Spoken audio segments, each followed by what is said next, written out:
All right, welcome everyone to our webinar on quality of interaction, hosted by Human Insight and presented by our esteemed guest speaker, David Lewis. We've got a good group here with us tonight. Really awesome to see so many of you turned up to today's presentation. We are going to do our very best to make it a worthwhile use of your time. As many of you will know, my name is Richard Robertson. I'm a partner with Human Insight. And my name is Sally Storney, and I'm a project manager at Human Insight. And together we will be hosting today's webinar. Before we further introduce our guest speaker, we want to share with you a few minor logistical things to keep in mind here. First off, during this webinar, you might want to share your thoughts. Feel free to share those through the chat function in your screen. Whenever you type in your comments in the chat function, everyone will be able to read them and react to them. Additionally, we have 3 Q&A sessions during this webinar. There you will be able to ask questions. Please type your questions into the Q&A section, and we will select a couple of questions during this small session to answer them. Whenever you would like to ask a question live during this webinar, please click the raise your hand button, and we will try to give you the opportunity to ask your question directly to our guest speaker, David Lewis. Please be aware to unmute your microphone if you have been selected to answer the question. Any Q&A questions that have not been answered during the webinar will be answered later in the follow-up. And finally, we have a few polling questions, like you just saw. You'll see those pop up during the webinar, and you'll be able to answer these by clicking on the appropriate answer. Don't worry, everything is anonymous. Yes, thank you for that. Please move to the next slide, Sally. There we go. So tonight's webinar, we'll aim to keep it at about 60 minutes. So we'll aim to finish at around 6 p.m. Dutch time, 5 p.m. UK time. If there is a lot of interaction during the Q&A sessions, we might run a few minutes late, but we'll keep an eye on the time here. In a moment, I'll introduce our speaker, David Lewis, before handing the presentation over to him, where he'll tell you everything about the concept of quality of interaction and, of course, the instrument and research towards that. And finally, Zeldy will take you through a few of the practical next steps in actually working with the concept and the options we offer for that. Would you take us to the next slide there? Thank you very much. So David Lewis is a program director at the London Business School. We've been working with David for quite a long time. We are very enthusiastic about his work with our other tools, such as the AimCube and the ActCube. Hopefully the feeling's mutual. He'll tell you more about that in a minute. And as a consultant, David has over 25 years of experience in academia, consulting, and business. And the last few years, he's been spending much more time as well working on research with his colleague Alison Reynolds, publishing a number of articles in well-renowned magazines around the world. I will hand the floor over to you, David. So tell us more about quality of interaction. Thank you, Richard. If we can go, Zeldy, to the next slide, please. So I want to start off by explaining how I got to this position of thinking about quality of interaction. For many years, I was a consultant advising and working with clients in how to change their structures, their processes, and their technology. And it became very apparent to me that none of these changes actually made any change happen whatsoever. It was a bit like rearranging the deck chairs on the Titanic. Worse still, I began to realize that all the clients I was working with also knew that none of this was actually having any real impact in terms of changing the way people thought and worked and what and their performance. Next slide, please, Zeldin. So to follow this insight up, I did a study, and it's a very simple set of questions. I asked a range of senior executives, over 100 senior executives, 2 questions. The first question was, as you can see on the left-hand side, in your experience when executing strategy, where do you, your organizations, focus most of your attention? And the answer came back: organizational structure, decision authorities, and organizational processes. So all the great disciplines that we know about reorganizing, from being a conventional hierarchical structure to a matrix structure or some combination, process reengineering, etc. We then asked them a second question, which is, in your experience, what are the biggest barriers to strategy execution? The sequence of issues was reversed. Culture, staff interaction, and employee competence were the top of the list in terms of the barriers, whereas in terms of where they put their focus, the main focus was on structure, hierarchy, and process. So this is an example of what Jeffrey Pfeffer famously called the knowing-doing gap. We go to the next slide, please, Zeldin. So this led us to think about, what is it about culture and interaction that will make the difference if we apply ourselves, first of all, to focusing on those aspects of change.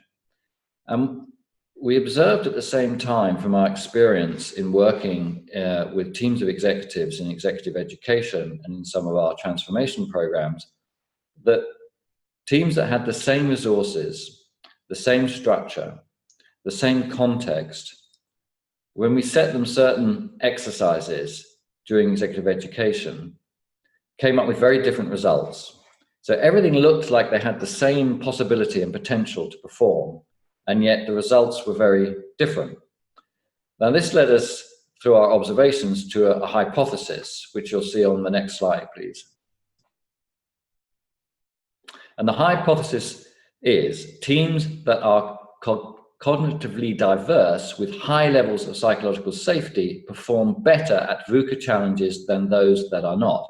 And VUCA is a word, a phrase that probably many of you are very familiar with. But just to spell it out, that's those situations which are volatile, uncertain, complex, and ambiguous. And classically, of course, those are the kind of situations we're continually confronting when we're trying to break new ground in terms of defining and executing new strategies to create new value.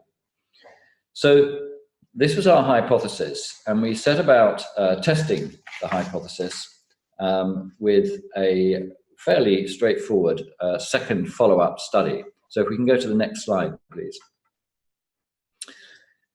So the 2 things we're interested in is the extent of cognitive diversity and the extent of psychological safety within a particular organization environment or team. So again, we researched and studied with over 100 different organizations, asking them to make an assessment in their experience, in their environment, of the extent of cognitive diversity and the extent of psychological safety.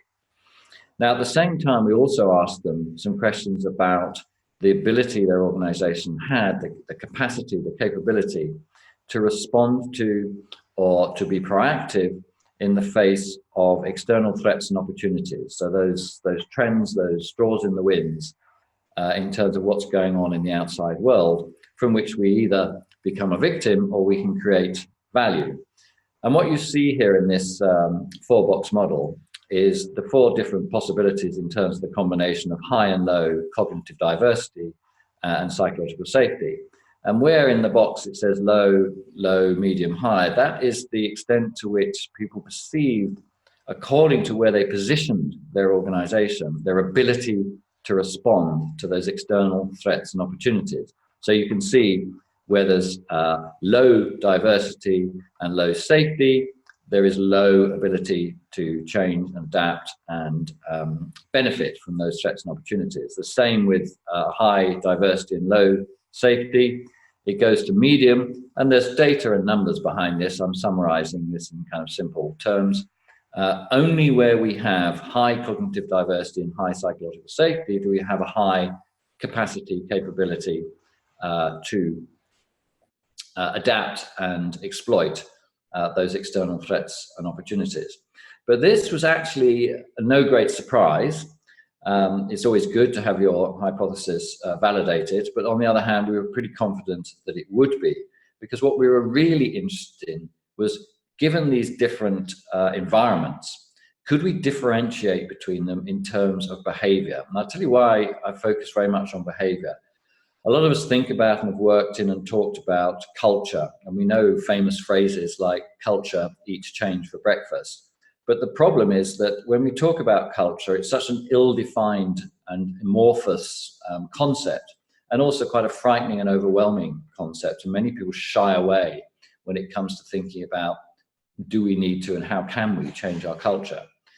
So this study focused very much on one aspect, and that is behavior. And behavior, of course, is something that we're all ultimately in control of and responsible for, our own behavior.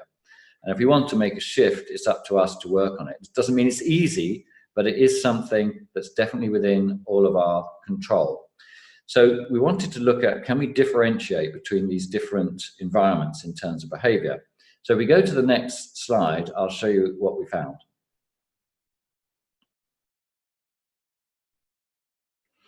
So I've now simplified things here, because what we found was there was very little difference in terms of the dominant behaviors in the 3 quadrants, which I'm now calling non-generative.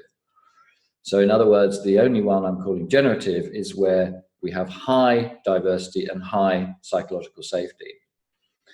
And the way that we revealed these behaviors is we asked people to select out of a list of over 30 behaviors, the 5 dominant behaviors in their environment. And when we looked at the results from all of the different quadrants, what we found was in those 3 non-generative quadrants, the ones where there is less ability, capability and capacity to adapt, to innovate and to thrive in the VUCA world, the dominant behaviors were hierarchical, conforming, controlling, directive, cautious and resistant. In the generative quadrant, it was quite a different set of behaviors: curious, inquiring, experimental, forceful, encouraging, and nurturing. Now, again, once you look at these lists, of course, it becomes pretty obvious. If you have hierarchy, controlling, directive, cautious, dominant behaviors, it's going to undermine your ability to innovate, for people to express themselves and create new value. Whereas you're focused on your behavior on curious, experimental, encouraging, nurturing, you would hope and expect to see much more innovative and adaptive behavior. So that's what the study showed. And from that, we went on to build the QI tool and consulting process, which I'll tell you a bit more about in just a minute. But I'd like to stop there and just open it up to answer any questions or comments that people may have on what we talked about so far. Thank you. Yes, thank you very much, David. Is there, we've got some interaction going on in the Q&A box here. Are there any people who would like to ask David a live question at this point? If so, just click raise your hand in the Zoom bar underneath your screen, and we will, there we go. We've got a few people just looking up, and there we go. Bradford, we will unmute you, and yeah, just 1 second here. Doe maar gewoon promote to panelist. Yeah, unmute. Now I'm back. Yes, Bradford, you are now allowed to talk. So please ask your question. So David, just as the silly question, which is, of course, will we be able to get a copy of your slide deck so that we don't have to be madly writing things down while you're speaking. Yes. Yay. That's a good question, I Bradford. like that question very much. That's one of the easiest questions I've ever had. Thank you very much. Yes, no, thank you, Bradford. Just for everyone out there, we were trying to be very aware of your time tonight, and just to hand the presentation over to David as efficiently as possible. We did get a few questions around the logistics that we might have skipped over. So actually, no one can see you. Only David and myself and Zeldi are actually in the image. And there's about 20 attendees at the moment.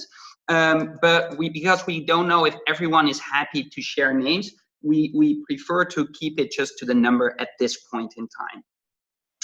Martin, we see that you have a question. So you are now unmuted?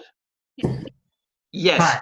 Yes, hi Martin, hi. Please, ask your question. David, in your earlier slide, you showed median performance in the bottom right-hand corner.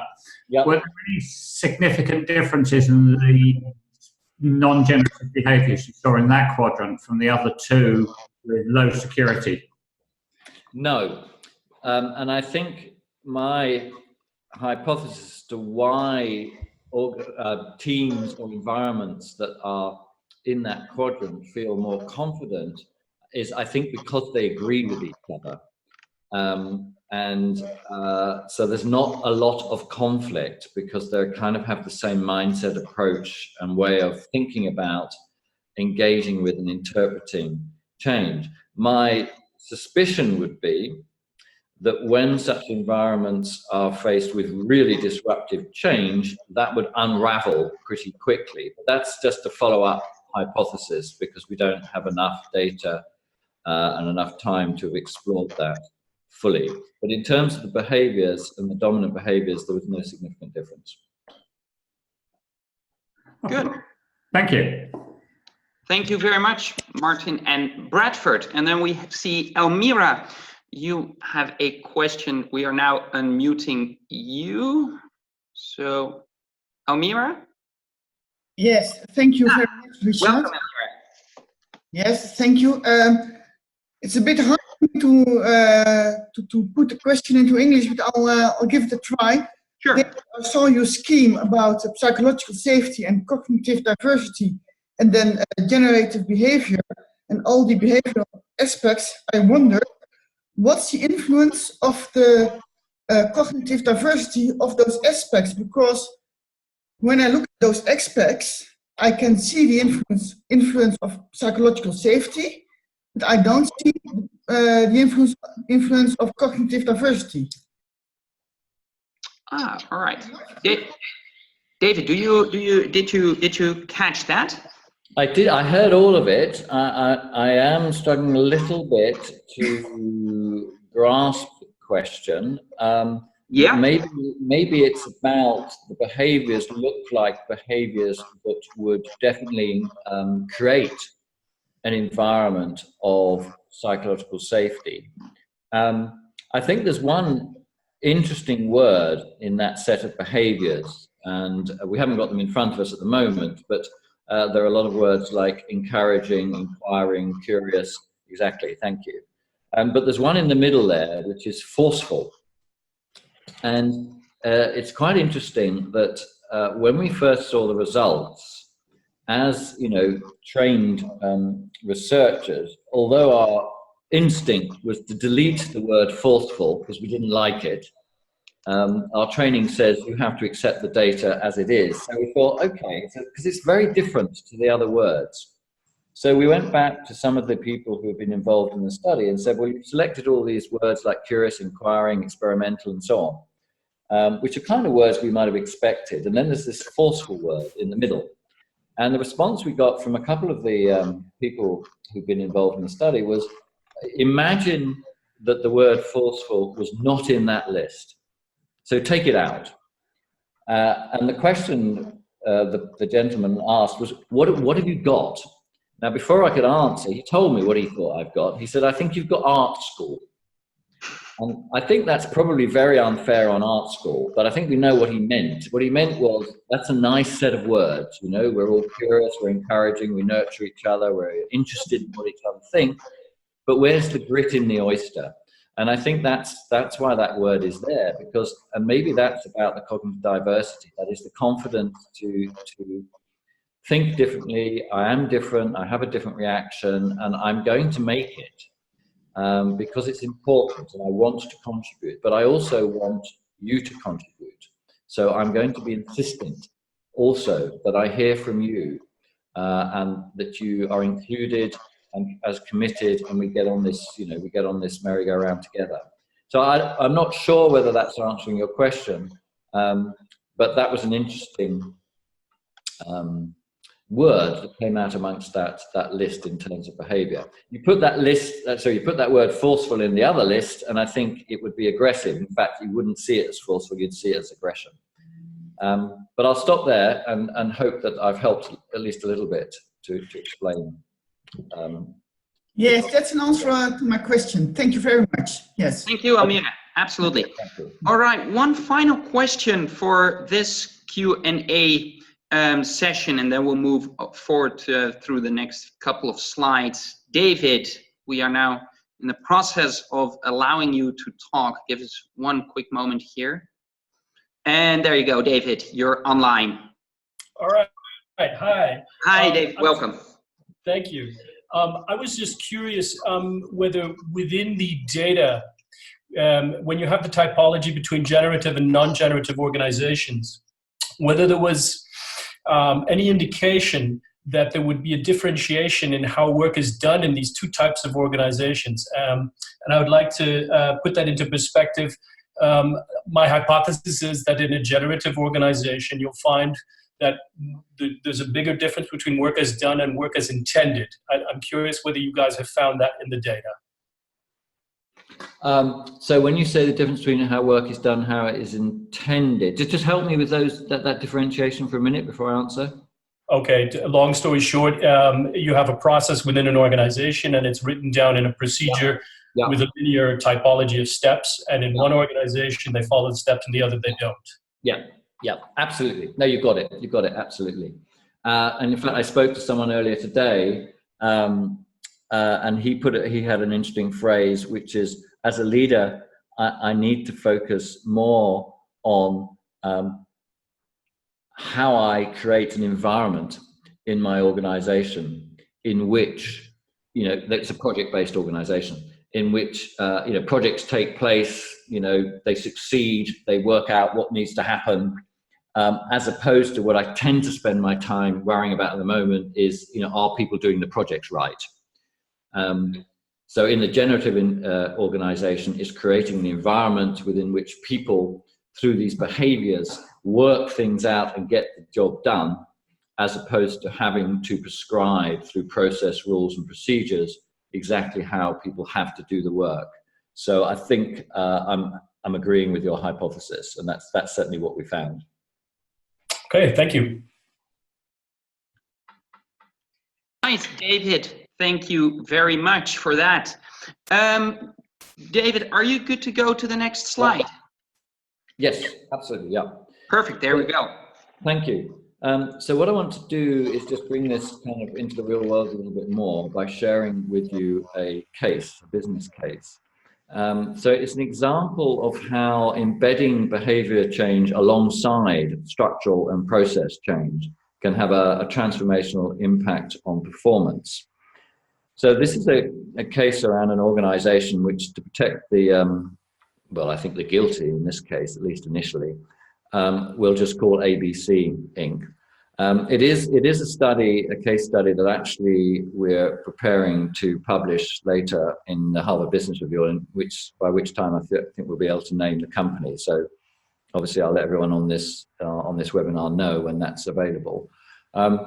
But anyway, this is a company that, ABC, which basically was in big trouble. So although in 2011, It looked like a fantastically successful organization. It's fairly big in terms of its turnover, and it was a market leader and highly profitable. So it was riding high, but within a space of a year, it was tilting badly. If we can connect back to our Titanic analogy at the beginning of the presentation. So it went from being a market leader to in a position of minus 15% sales growth. And it was also dominated by actually what we quite often come across in terms of typical silo-based behavior around, no sharing of information, all the KPIs and performance measures based on individuals or individual silos, functions, geographies, and so on. And a lot of finger pointing when things started to go wrong. So that was the culture and the environment when they were successful, but it was also the culture and environment when they begin to fail. And I love this quote from Warren Buffett, that it's only when the tide goes out, in other words, when the going gets tough, that you discover who is swimming naked. And I think basically, if you are living in that very conventional silo-based environment and structure, you are effectively swimming naked when it comes to the tide going out. So that was the context in 2012. If we can go to the next slide, please. So we were able. Now this is retrospective. So you're welcome to challenge this in some ways, because this QI model has only been developed in the last year or so. But nonetheless, because we have close contacts with all the people involved in this particular journey, we're able to go back and collect data from them in terms of their perceptions before the transformational journey and their perceptions after the transformational journey. So what you see here is the perception of a number of people around the current environment at the time of the crisis, basically. So moving from 2011 to 2012. And you see the overall position is in that sort of pretty low psychological safety and moderate, cognitive diversity. There's a range of views, which I will come back to, and perhaps someone might ask a question on that, but I'll come back to that because it's interesting in itself. But they all are pretty much on the low psychological safety side of the equation. So that was the position as described in the 4-box model around QI way back in 2012. If we can go to the next slide, then what happened was a new chief executive officer was appointed, not surprisingly, and set about things in a very different way, and basically worked with what he saw as the people that do the work, the people that make stuff happen, the places where value is either created and or cost is consumed or wasted. And coined the phrase value streams, which is a phrase used in Lean and other methodologies. But focused on 3 very simple questions within these value streams. So the groups of people responsible for the action, for what gets done. And there were 3 simple questions. So what are the processes that are tying up costs? And could we improve and reduce that cost? What could we do differently? So what are the things we're not doing that we could do that would grow sales and create more value? But the most important question, and the most important question to him, was how do we need to behave? So those 3 questions were what people worked on together in unison as an integrated effort. So if we can go to the next slide, please. Through that activity of embedding a focus on what are the behaviors that we need to exhibit and embed in our organization, whilst addressing those very practical challenges and questions about process, about what we do, about structure, about how we use technology, about what businesses we sell, what products we promote, and so on, created an amazing turnaround. Within 18 months, we were break even. The organization was break even and beginning to make a profit. Something happened there. I've lost my copy of the slides. Can you still hear me? Still hear you. Okay. Yes. That. What I can't see, Richard, at the moment is the other slides. They disappeared for some reason. Okay, no, they're back. They've come back. Okay.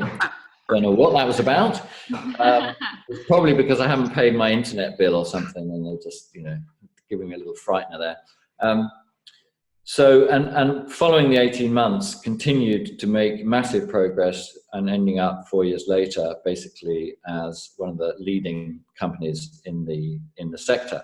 Now, one of the most important points about this transformation was it wasn't just about embedding behavior as part of the transformational change alongside structure and process. It was the primary focus. So the new chief executive's very first act was to start modeling the behavior that he wanted to see in others. And then followed up by seeing his role as coaching his managers to follow the same behavioral pattern. And his whole focus through feedback, through coaching, through modeling was on behavior, and trusting that if we got the behavior right, when the value streams work together on those other questions around how do we change our processes, how do we create more value, how do we reduce our costs, they, going back to the question I had earlier, I think it was from David, they will work it out and begin to change things and make progress. So if we go to the next slide, thank you. This is the perception at the end of that journey in 2016, and you can see this is the same group of people who've been on the whole entire journey. Their perception of the position in terms of the environment has switched from that relatively low psychological safety and moderate cognitive diversity to high diversity and significantly higher psychological safety. And also you can see that in terms of the different perceptions, there's a much higher clustering in that quadrant, in that generative quadrant. I mean, it's very interesting what we call in research terms an outlier down there at the bottom. I don't know who that was. I don't know how, you know, why they saw the world so differently, but they are. But you can see a very strong cluster around that generative quadrant. If we go to the, I'll just show you a couple of other bits of output, because there's more behind this tool than just the quadrant picture. There's the behaviors and some other questions. So we go to the next slide. Sorry, the next slide just shows you what it was before. So you can see the difference, that switch. And if we go to the next slide again, Zeldy, thank you. So what we have here is part of the output is we always do a chart which ranks the perception of the generative versus the non-generative behaviors. And what you see at the top is the position, the top bar chart is the position in 2012, where you see that the dominant behaviors are all of those non-generative ones around hierarchy, controlling, cautious, etc. There's just a tiny little one person, I think, selected nurturing. The bottom chart shows you exactly the same set of behaviors, but how it shifted from the orange or red, in other words, the non-generative behaviors, to the generative in that period. So that's now the perception of the dominant environment in terms of behaviors. If you go to the next slide, because we also asked about emotions and this word states. So when I told you earlier that when people complete this assessment, they're asked to select the 5 dominant behaviors from a list of 30 or more. We also asked them to select the 5 dominant emotions from a list of 30 or more, and the 5 top states. So how would they describe their environment in terms of one word? So what you've got here is simply the top 6 in both cases. So on the left-hand side is 2012. So you see what the emotional state of the organization, and you can see some quite worrying words there in terms of defensive, fatigued, fearful, powerless. And then when you go to the right-hand side, the position in 2016, see words like engaged, empowered, appreciated, valued, etc. And on the states, on the left-hand side, which is the 2012 position, you see words like bureaucratic, indecisive, fragmented, polarized, which is that silo-based, conflict oppositional environment. And then, but on the right-hand side, a complete shift in how the words they use to describe the state of the environment: inspiring, purposeful, evolving, dynamic, participative, and so on. So there's more data behind this than the kind of the 4-box model and so on, and also just the behaviors. So if we go to the next slide, please, Zeldy, it's Q&A time. All right, thank you, David. To start the Q&A off, we've got a quick poll question just to get some feeling for how the audience is currently looking at psychological safety. To everyone online at the moment, do you have any questions for David on the topics he just discussed? Take a few minutes to take any. We already have one question. And not anymore. Nicole, we saw you raise your hand. If you happy at the moment. We see David and Bradford. David, we'll allow you to talk. And give us 1 second here as we work our way through the Zoom interface, and there you go. Please, David. All right. Hi, thanks. Just a quick one. When you gather the data about the behavior, I'm just kind of curious whether, how did you normalize the responses for the stratification of the respondents? For example, in what way are we to assume that behavior is corrected for role or situational based behavior, i.e. a subordinate with a supervisor, or a respondent who's had an incident or an event that had an effect on the emotion or the state?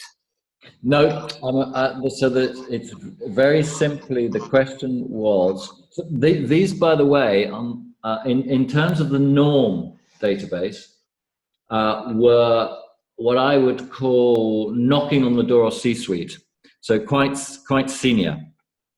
Now, that doesn't mean they could be in all sorts of different contexts as you just described, but it's that kind of level that the norm database was created around. But we have no knowledge of the specifics in terms of that individual's context, in terms of the relationship with their superiors or recent events or anything else that might obviously affect certainly emotional states. So it was quite simple. You described and you picked the 5 words that in your experience, and the word is used experience in the sense of over a period of time as opposed to immediately today, that describe the environment that you work in. Okay, thank you. Yeah, thank you very much. We see a few questions coming in here. First question is from Paul. Zeldy, go ahead. Yeah, David. Paul is asking, can you tell us more about practical ways of influencing the psychological safety in a team or a company? Yeah. So it's a great question, and I should have mentioned earlier the definition of psychological safety, which is a kind of simplified version of the work that Amy Edmondson has done at Harvard, is the ability to express yourself and contribute according to your strengths, your personality, your ideas, your passions, etc., without fear of sanction. And it's worth just exploring that final phrase, fear of sanction, and what do we mean by sanction? And this is not a case of fear of some kind of formal disciplinary, response to something, because in actual life, that's pretty rare in most organizations. On the other hand, social sanction, how people respond to you, whether they listen to you properly, whether they respect you, whether they include you, whether they invite you, whether you get opportunities, all of those kinds of things are very dominant and going on all the time within organizations. And that's what we're most wary about when we feel unsafe. So in terms of thinking about that, what are the behaviors that are going to get over that and encourage people to speak up, to contribute, to express themselves without fear of sanction? They are the behaviors many of the behaviors that are listed in that generative list in terms of encouraging, nurturing, being curious, inquiring. And if you can shift the dominant pattern of behaviors towards those, then there's a shift in terms of people's confidence to contribute, to speak up, and to express themselves. So I'll come to it in the next section, because the real challenge is, so how do we make that shift? If our dominant behaviors are, as they are in many organizations, hierarchical, controlling, directive, cautious, etc., how do we make that shift? In fact, one other bit of data that came out is across those four quadrants, 87% of organizations were in the non-generative quadrants. So the generative space, at least in terms of the studies that we've done so far and the database we have, is quite rare. And in the follow-up work that I've been doing and others have been doing in using this as a consulting approach, again, we find it quite rare that an organization is currently in that generative space. But there are some, so, you know, there's hope. But I'll come to kind of making that shift. But that's the key point in answering a question. If you want to create psychological safety, you've got to create that environment where those generative behaviors are dominant. Perfect. Thank you, David. So in the next couple slides, we will go more into that practical step, if you will. We did receive a question from Debbie and from Jason. Just to repeat your definition of psychological safety, how do you define psychological safety in this approach? So it's an environment within which I feel confident and able to express myself, to contribute according to what I'm feeling, what I'm thinking, what I think is an idea or a challenge, according to my own personality, my own experience, my own passion, whatever it might be, without fear of sanction. In other words, without fear that I will be ridiculed or that I will upset someone important who will then pay a price for that in some way. Like, you know, a lack of promotion, not being respected, being bad-mouthed around the place. All of those kind of social things that are far more dominant in our thinking, the way we go about our lives, than any kind of ultimate sort of disciplinary action, which we'll say is very rare. But those social needs to be respected, to be held in high esteem, are fundamental to us, you know, every day. So it's the ability to contribute without worrying that I know what I'm saying is unconventional. I know what I'm saying may upset some powerful people, but I know this is an environment that will be welcomed, considered. It doesn't mean it'll be accepted as right. That's a completely different issue.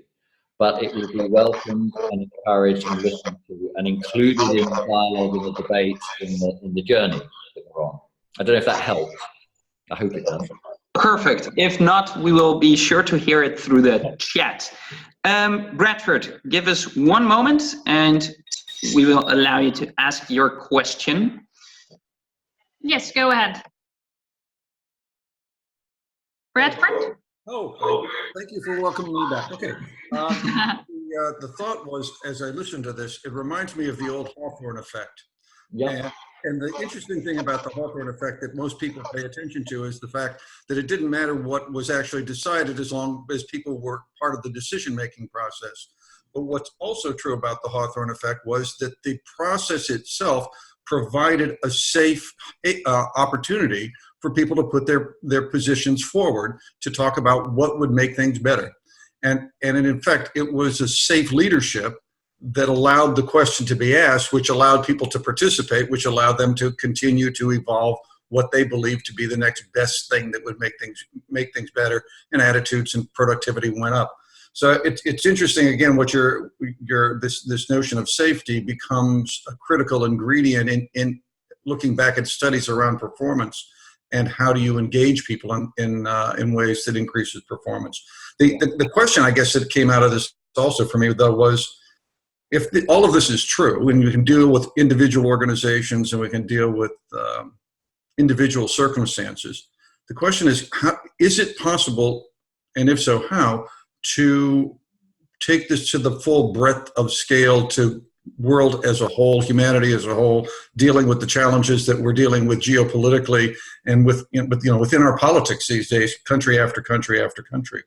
How do you up-level this and upscale it to save humanity? Well, not even that, save the planet, save some hope for things working out. I mean, that is a fascinating and great question. And I think we probably would need a day or a week to explore it. But it makes me think of some of the difficulties that we have in the moment, even in our democracies, around the oppositional approach to democracy. We have the expression in the UK, which is, Her Majesty's loyal opposition. And the need always to oppose and see what is wrong and flawed in what other people are saying.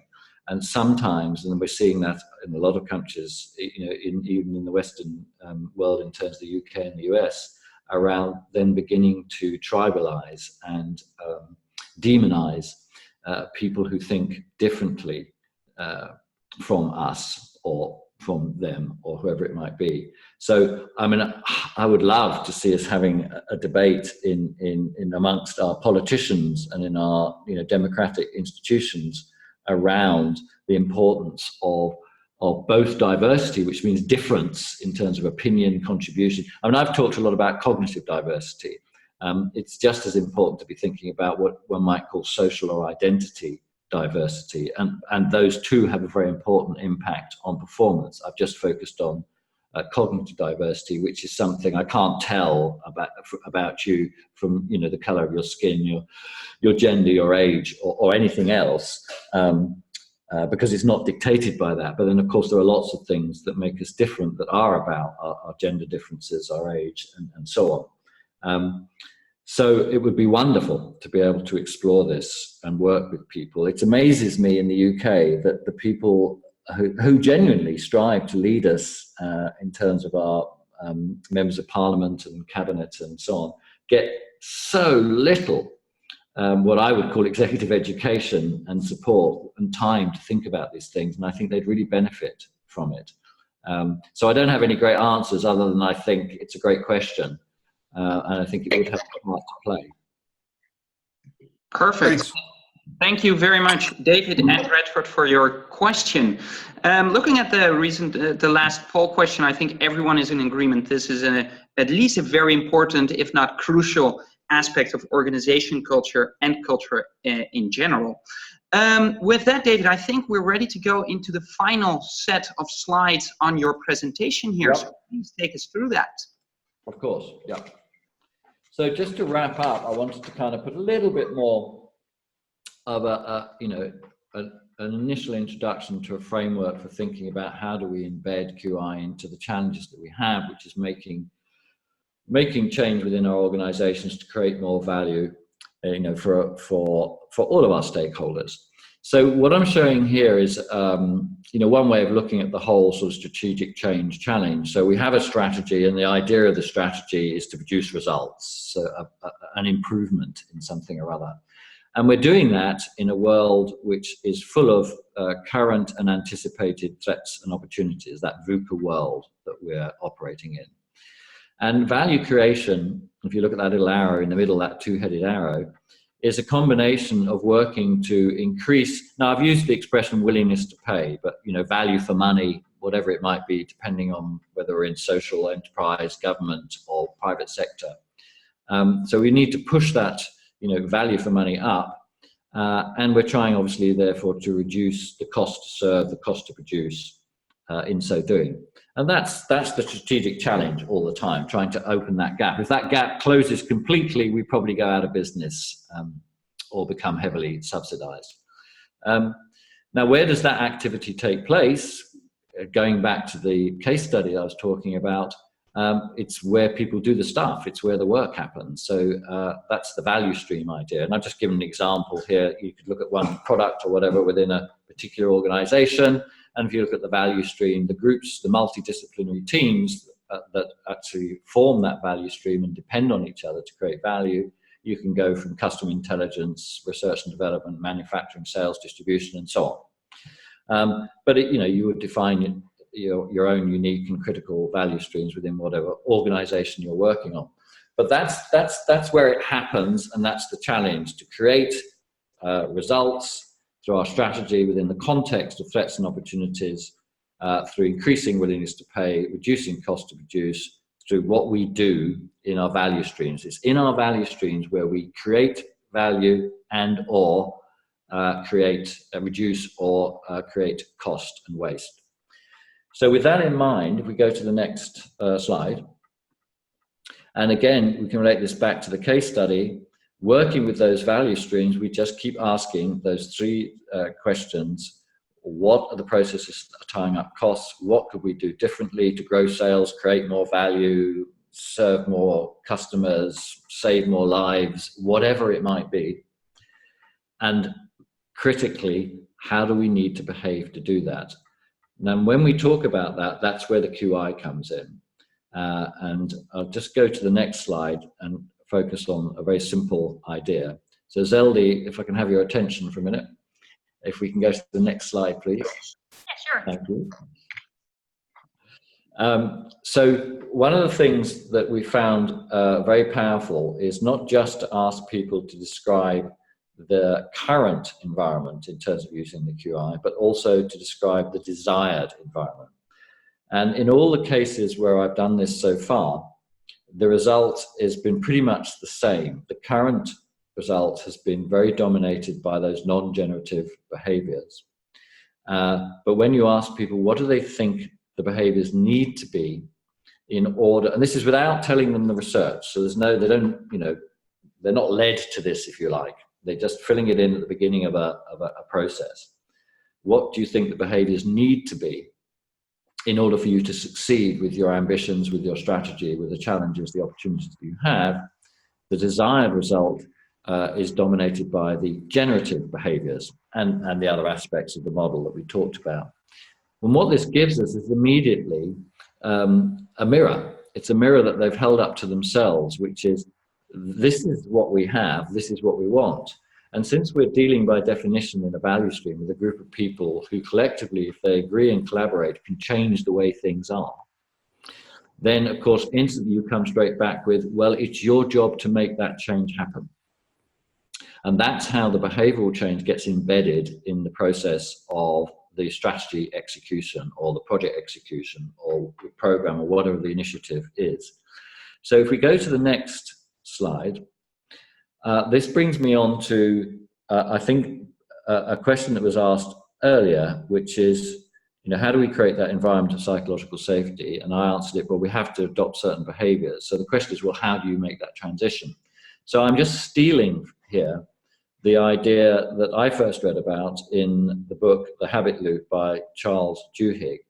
It's a good book if you haven't read it, but there's a really powerful and very simple idea at the heart of it, which is called this habit loop. So why I've been fascinated by focusing on behavior rather than some bigger amorphous description of what culture is because behavior is learned, which means it can be unlearned and relearned. But of course, a lot of it is habit. If it wasn't habit, if most of our behavior wasn't habit, and we had to go back to first principles every time we decided what we were going to do, none of us would get out of the bed in the morning because we'd be so confused about what color socks to put on and whether to put the socks on over the shoes or under the shoes. And if anybody's wondering, by the way, the best advice is put your socks on first. But most of us have formed these habits. And it's the same at work. The way we respond in meetings, the way we listen or don't listen, are habits that we've formed. But these are generating the kind of behavior. So the habit loop is very simple, as saying, you have to decide you want to make a change, a bit like the New Year's resolution, you want to get fit or whatever it is. You need a cue. A cue is a stimulus, something to make you think, yeah, this is a situation in which I want to do things differently. I'm in a meeting, I know I tend to interrupt people, but I want to listen. So the cue would be, I feel myself about to interrupt. And that's where you stop and say, I remember, I want to do something differently. The routine is give yourself 3 or 4 simple steps that you can do so that you can follow up on that commitment. So if it's listening, it might be instead of interrupting. And normally when we interrupt because we've got so many brilliant things to say, because we're such brilliant people and helpful people. But instead of saying them, which ends up being an interruption, write them down. This could be my routine. I'm having this great idea, but I'm going to keep listening. I'm just going to write down my brilliant idea so I don't have to interrupt. And then actually I'm going to write down little notes to say, what am I listening to? And then when I finish listening, I'm going to play back what I have heard and ask whether I got it right.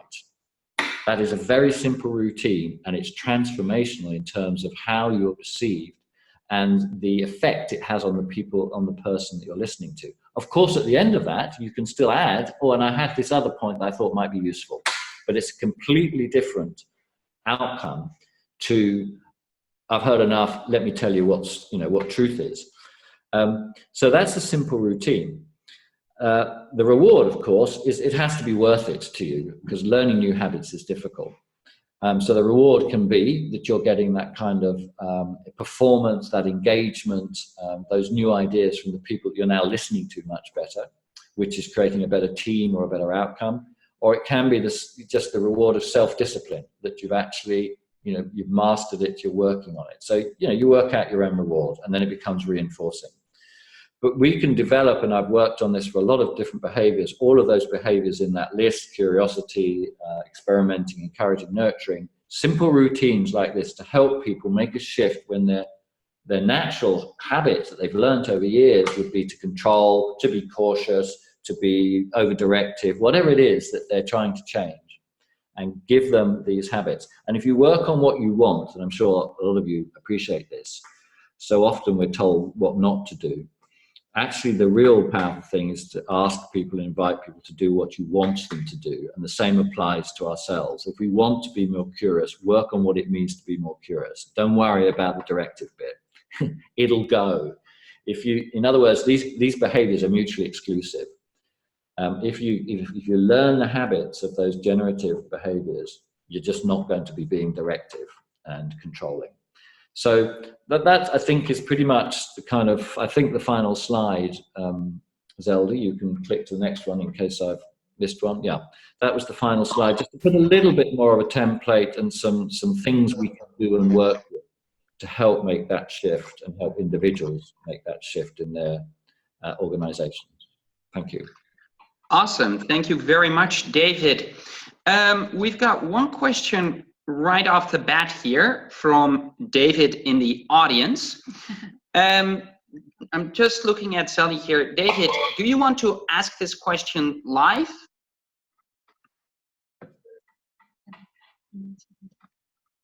And there we go. Yes, we will allow you to talk. And there you go, David, you are live now. Go ahead. All right. Okay. Thanks. No, just a question about the habit loop. It sort of triggered me with regards to something else that I'd seen in another context, where basically go from single loop learning into double loop learning. And my question here with regards to the habit loop is, if you're in your experience, when you take the reward portion of your habit loop, and well, I guess you could say those are the results or the outcome of the process. Yeah. And you compare those to the initial assumptions, i.e. whatever caused the initial cue or trigger for the habit loop. At this point, this is where you could make the change. Would you agree with that assumption? And have you seen any examples of this? Yeah, just help me a little bit more. I mean, I know this was single and double loop, Chris Argyris and so on, but just apply it back to the habit loop again to make sure I get your question that I've learned. Okay. In your habit loop, you have this non-ending cycle. Yeah.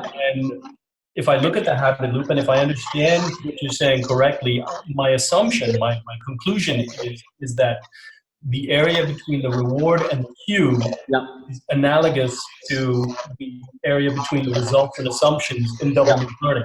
Yeah, absolutely. And of course, you may get something sorry, there's a bit of noise on the line, but if you can hear me okay, you may have got something wrong in terms of your assumptions around the result that you'll get from the particular routine, which may mean you need to adjust for the next iterations. It's a learning loop, I think, is the point you're making. It isn't a kind of, I got it sorted day one, I just need to do it 100 times and it's a habit. It has to remain, at least initially, a learning loop. So it is another version of a learning loop. I don't know if that relates to what you were saying, David. Okay, yeah, no, that's fine. Yeah. Your question, David. Yeah. And your answer, David.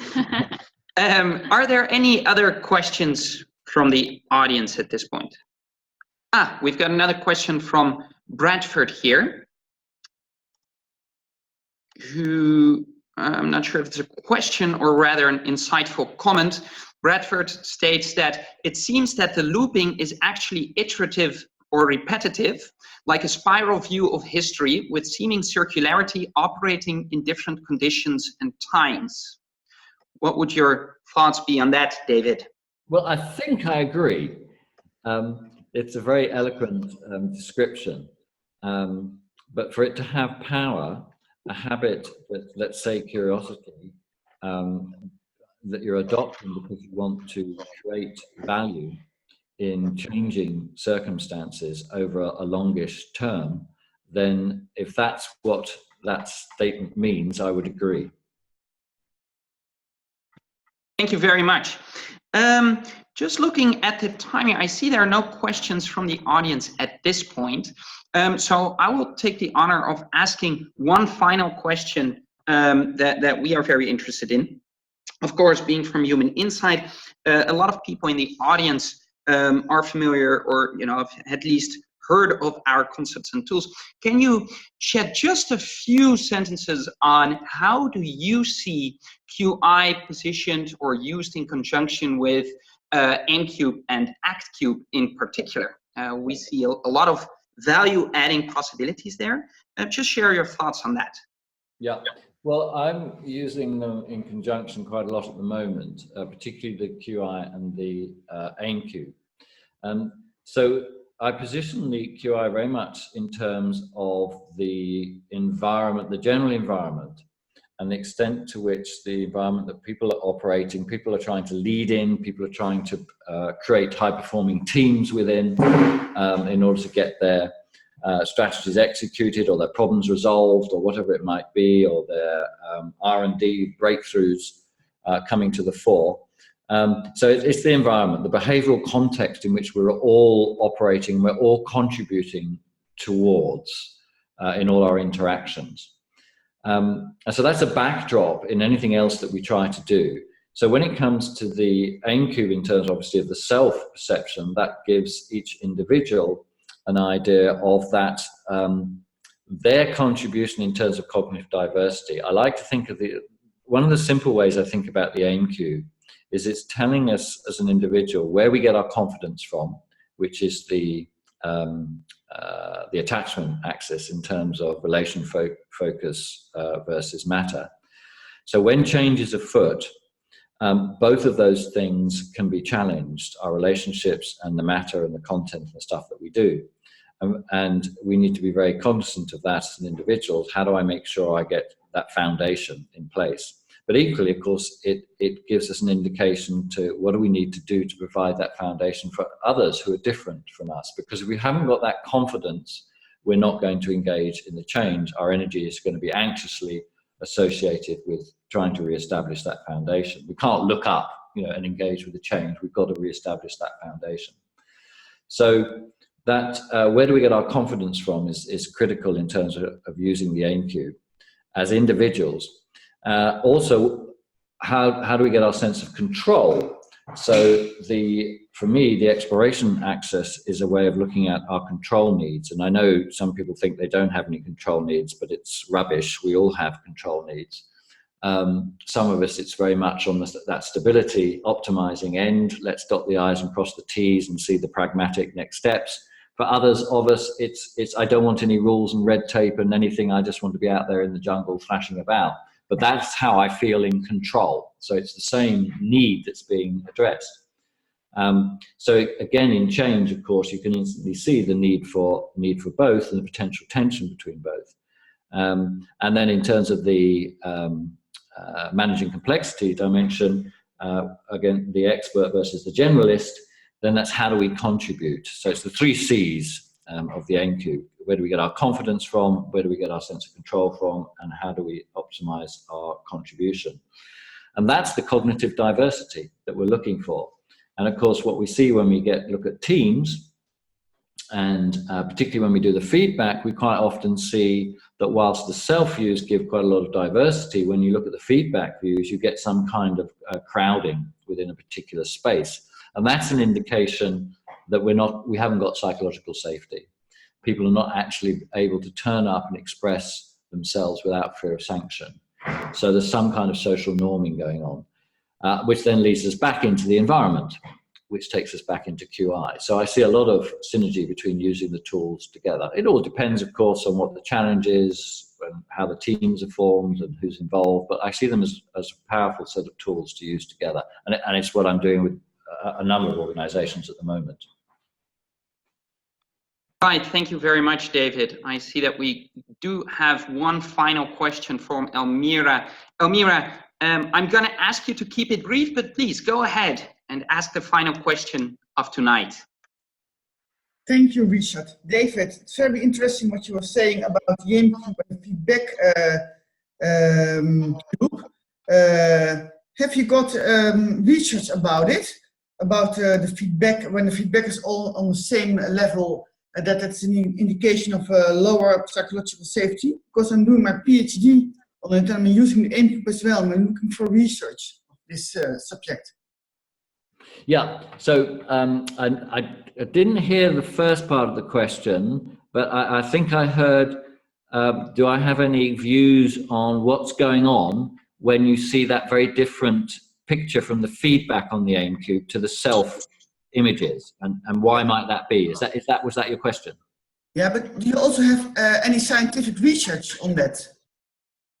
No, I haven't done any research on precisely what's happening when you see a difference between the feedback view and the self-expression. In terms of the teams that I've worked with, so the things to investigate are the impact of the most dominant person in the group. That could be and often is the most senior, but might not always be. So there's an issue about how one person can shape what's acceptable and what gets expressed within a team. So that would be one thing I think to explore. The other is, of course, is the general environment within the organization, which would be, you could explore through the QI and the correlation between the QI and patterns you see between self and feedback expressions in AIM Cube teams. So that could be something to explore. The other, so the three, that's the second. The third thing that I look at and have explored and discussed with clients is the context. So, for example, I've done work with organizations that had a near-death experience. And for a lot of organizations, when you have a near-death experience, you have to get a grip. It's because things have got out of control. There's been a lack of discipline. And actually, you get a very controlling environment. It's a bit like, you know, when you're bleeding, you want the doctor just to turn up and put the tourniquet on and don't ask you questions and, you know, how are you feeling today? You just want the bleeding stopped. So it's very directive, it's very expert, it's very get it done.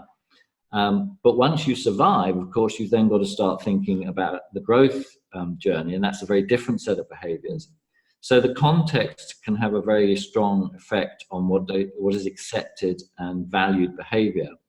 So that can be another reason why, you know, a team are operating in one space, if you like, within that cube, even though the individuals are actually quite diverse. So no, I haven't. Those would be the three areas that if I was engaging on a research project around that, I would begin to explore.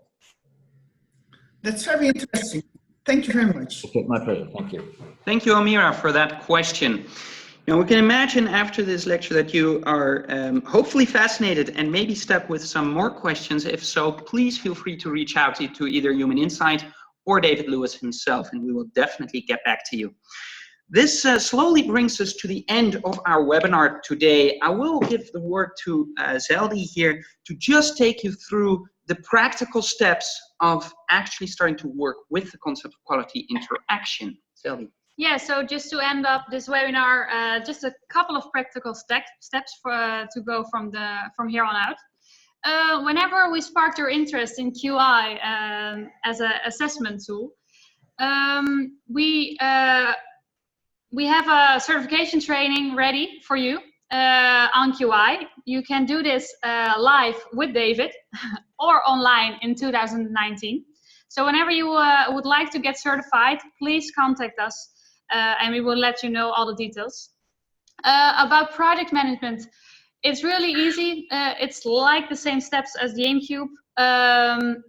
We only need like a form with names and email addresses and a deadline date, and then we can kick off the QI questionnaire. As David mentioned, you have a current and desired questionnaire you could use. You can do one or the other or both. Preferred to do both, because then you have the best outcome and best insight in what to do next. And we already got a question in the Q&A about pricing and where to find all the extra information, all the research information. Whenever you would like more information about QI, you can always look at our website, and otherwise you can email us to get more information sent to you.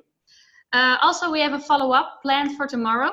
Here you will find the slides from this webinar, also the recording of this webinar, so you can always take a look at the webinar again. We added a preview questionnaire for yourself to see what QI is all about and what the participants will see when they fill out the questionnaire. And we also added a demo report for you, so you can see what the outcome is whenever you finish the questionnaire. Good, thank you, Zeldy. So just to make clear, this sample question, that is what the participants of today's webinar, they can fill that in themselves, right? Yeah. They can just go through that process themselves just to experience what their customers will experience. Thank you very much on that. Thank you. That brings us to the end of today's lecture. I want to thank, first of all, David. Thank you so much for spending an hour of your time with us today. I'm seeing very positive comments in the chat and through the Q&A. I feel everyone got at least some insightful comments from this. And Zeldy, thank you for co-hosting today's webinar with me. And of course, thank you all to the participants. We really, really enjoyed having you with us today, and we appreciate your enthusiasm. Again, if you'd like to know more, please contact us, and we hope to be in touch with you. Thank you all, and have a great night. And hopefully we'll see you soon. Thank you very much. Thank you. Goodbye. Good night. Cheers. Bye all.